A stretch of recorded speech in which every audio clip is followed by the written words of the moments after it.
اور روز قیامت پر ایمان رکھنے کا عملی ثبوت ہے۔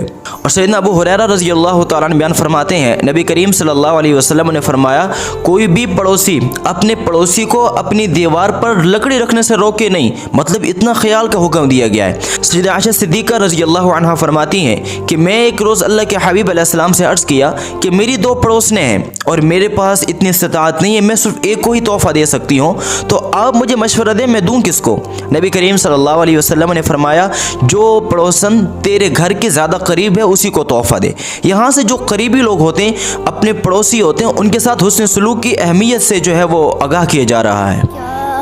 بھروسہ میری زندگی کا، الوداع الوداع ماہ رمضان۔